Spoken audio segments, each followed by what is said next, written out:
The Fourth Missionary Congress for the Americas wraps up in Venezuela. Pope Francis meets with Benjamin Netanyahu, and Advent officially begins. Up next on Perspectives.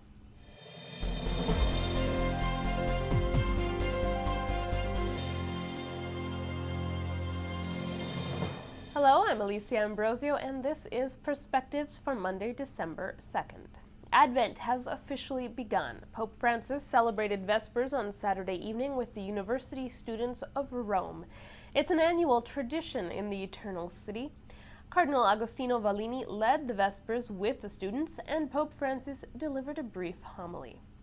Reflecting on the readings, he said, "Once God has given us his grace, he still has to intervene to keep it intact because we are weak, and we know it.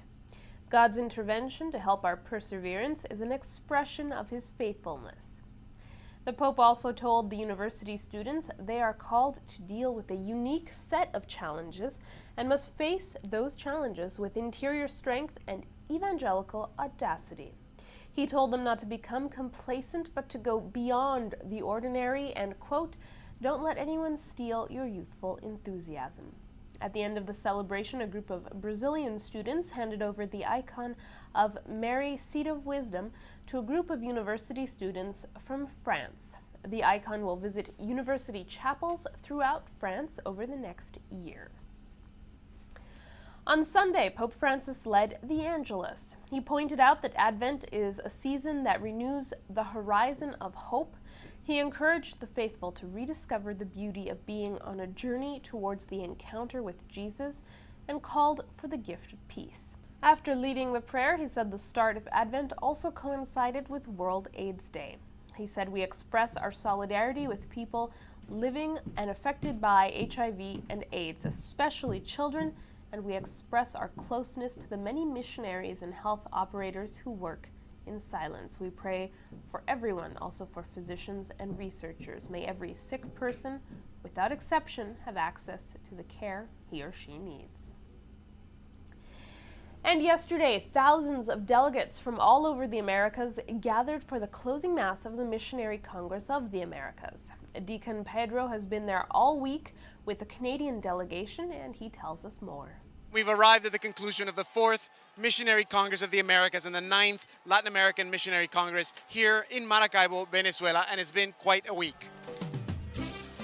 The goal of the Congress was very specifically to explore the idea of permanent mission, inviting us all to share our faith, especially in a secularized and multicultural world.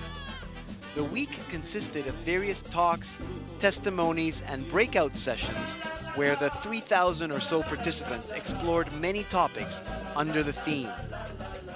The Congress began with an open-air Mass presided by the papal representative, Cardinal Fernando Filoni, and the closing Mass was presided by the Archbishop of Maracaibo, Monsignor Ubaldo Santana, who announced that the next Congress will be in Bolivia in 2018.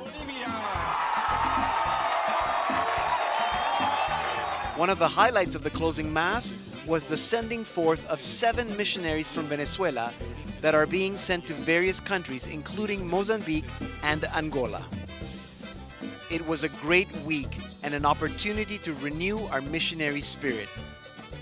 Hopefully, we'll feel it all the way up to Canada.